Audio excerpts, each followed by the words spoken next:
Hello and welcome to Launchpad Education. My name is Shreya. आज के इस video lecture में हम डिस्कस करेंगे about the recent estimates of GDP for the financial year 21।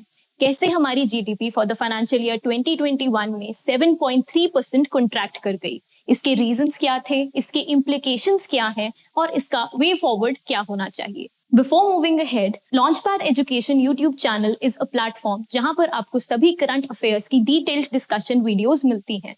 तो if you do not want to miss any videos, any updates on these videos, do not forget to subscribe to our YouTube channel. You can also follow us on our various social media handles like Facebook, Instagram and Telegram. We are there by the name of Launchpad Education. Telegram पर आपको हमारे इन सभी videos के PDF link मिल जाएंगे। इसके अलावा if you want to know more about our other UPSC courses, आप हमारे स्टूडेंट हेल्पलाइन नंबर्स पर कॉल कर सकते हैं। Moving forward, recent government estimates show करते हैं कि हमारी जीडीपी 7.3% कॉन्ट्रैक्ट कर गई है फॉर द फाइनेंशियल ईयर 2021। अब जीडीपी जो कॉन्ट्रैक्ट हुई है वो हुई है बाय 7.3%। 2019 में हमारे प्राइम मिनिस्टर नरेंद्र मोदी ने इन्विजन किया था कि बाय 2024 वो इंडियन इकोनॉमी को $5 ट्रिलियन इकोनॉमी बना देंगे। Currently our economy is at $3 trillion. अगर हमें ये $5 ट्रिलियन की इकोनॉमी चाहिए बाय 2024-2025, तो ये जो हमारे ग्रोथ रेट्स हैं ये होने चाहिए डबल डिजिट। लेकिन डबल डिजिट ग्रोथ ना होने के बजाय हमारी जो ग्रोथ है that is in negative. Yes, जो हमारी ग्रोथ रेट है दैट इज -7.3%। अब अगर हम बात करें कि ये ग्रोथ नेगेटिव में क्यों है, तो कोरोना वायरस से पूरा वर्ल्ड अभी फाइट कर रहा है, तो इसमें कहीं ना कहीं हमने फोरकास्ट किया था कि हमारी जीडीपी ग्रोथ नेगेटिव रहेगी। जो फोरकास्ट था कि हमारी जीडीपी कितनी कम हो सकती है दैट वाज 8%। अगर हम इसके साथ कंपेयर करें अपना एस्टिमेट, तो इट इज स्लाइटली बेटर। हमने कहीं ना कहीं बेटर ही परफॉर्म किया है क्योंकि हमारी कॉन्ट्रैक्शन 8% की बजाय रही -7.3%। तो ये नेगेटिव जीडीपी का रीजन क्या है?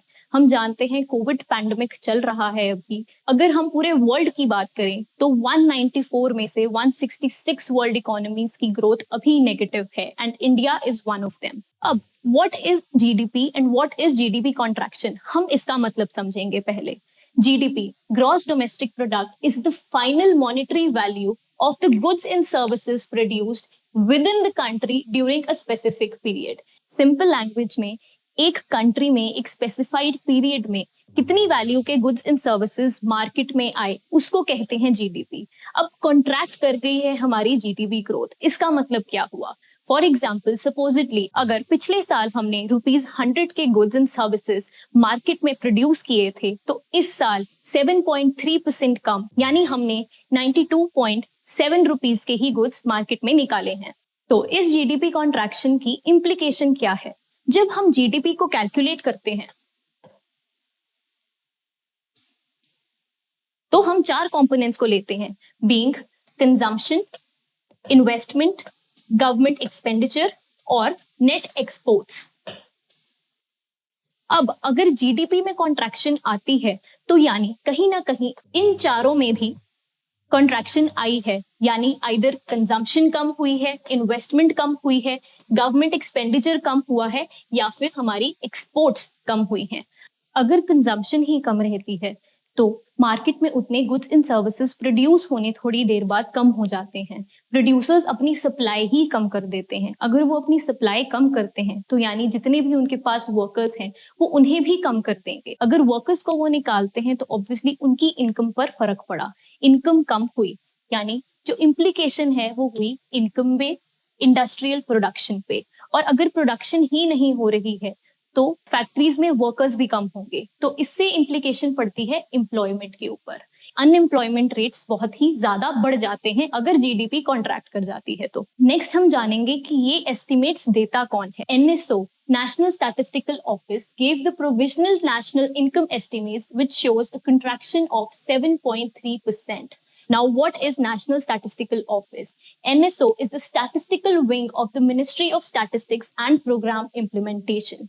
अब एनएसओ करता क्या है? NSO code of conduct set करता है, कुछ स्टैंडर्ड सेट करता है जिसके बेसिस पर भी ये सभी स्टैटिस्टिकल सर्वेस कंडक्ट किए जाते हैं और ये एक एजेंसी है जो काफी मिनिस्ट्रीज के लिए ऐसे एस्टिमेट्स भी निकालती है like national income, contribution of a sector etcetera. अगर हम फाइनेंशियल ईयर की बात करें तो एक फाइनेंशियल ईयर को 4 क्वार्टर्स में डिवाइड किया जाता है और 4 क्वार्टर्स के एस्टिमेट्स लिए जाते हैं।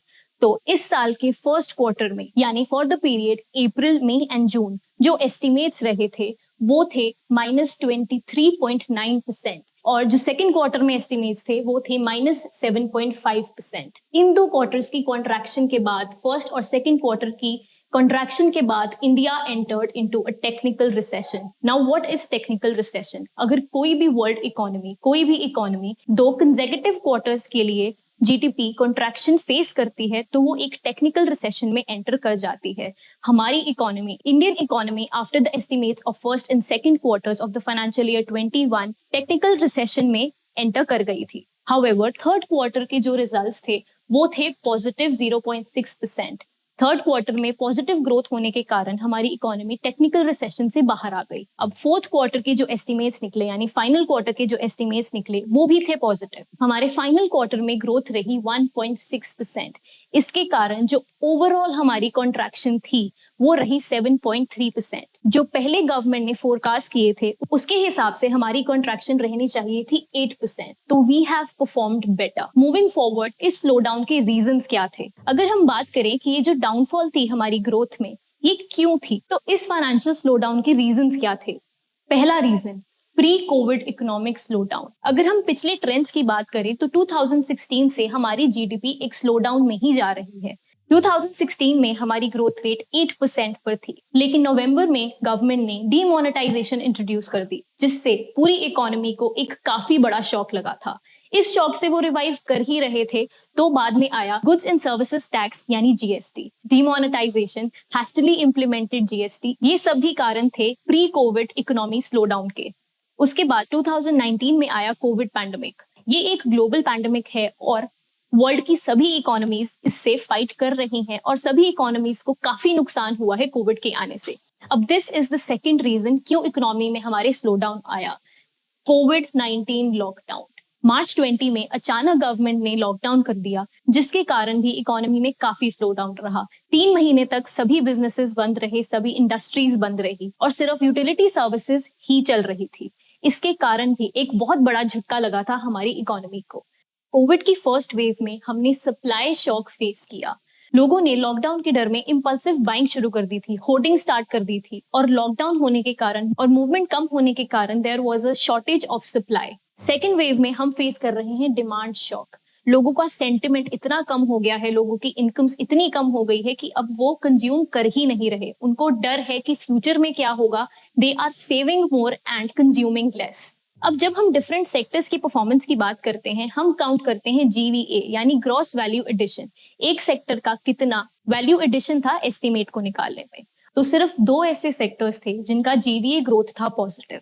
अगर हम बाकी सेक्टर्स की बात करें तो वो कहीं ना कहीं कॉन्ट्रैक्ट ही किए हैं। Now which 2 sectors are these? These are agriculture, forestry and fishing, जो राइज की 3.6% से, जिसकी ग्रोथ थी 3.6%। और इसके अलावा electricity, gas, water supply and other utility services जिनकी ग्रोथ रही 1.9%। तो अगर हम इन दोनों सेक्टर्स की ग्रोथ की भी बात करें तो ये है नेसेसिटीज। एग्रीकल्चर पर लॉकडाउन का कोई असर नहीं था, एग्रीकल्चर पर कोई भी लॉकडाउन नहीं लगा, इसीलिए उनकी सर्विसेज वैसे ही चलती रही और ओवरऑल ग्रोथ ही देखी। अगर हम बाकी सेक्टर्स की बात करें जो कि वर्स्ट हिट रहे, that was manufacturing and service sector. GVA for trade, hotels, transport, communication saw the sharpest decline of 18.2%, followed by construction जो कि रही -8.6% पर। माइनिंग एंड क्वेरिंग बंद होने के कारण -8.5% रही उनकी जीवीए एंड मैन्युफैक्चरिंग एट -7.2%। अब इस स्लो डाउन के बाद आरबीआई ने अपने इकोनॉमिक ग्रोथ के फोरकास्ट को भी कम कर दिया। इनिशियली उन्होंने पहले 10.5% फोरकास्ट किया था कि नेक्स्ट फाइनेंशियल ईयर में हमारी इकोनॉमी 10.5% से ग्रो करेगी, लेकिन अब उन्होंने ये एस्टिमेट 9.5% का कर दिया है। 9.5% का एस्टिमेट भी तब होगा अगर हमारी इकोनॉमी एक थर्ड वेव फेस नहीं करती।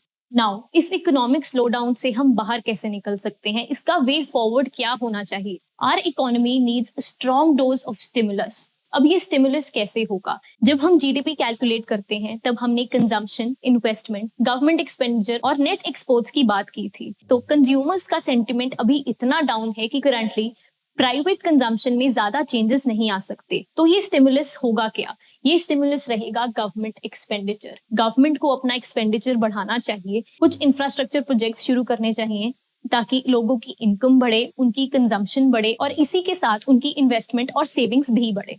अब ये गवर्नमेंट एक्सपेंडिचर हो सकता है आइदर इन इंफ्रास्ट्रक्चर, या गवर्नमेंट एक्सपेंडिचर का रोल क्या रहेगा?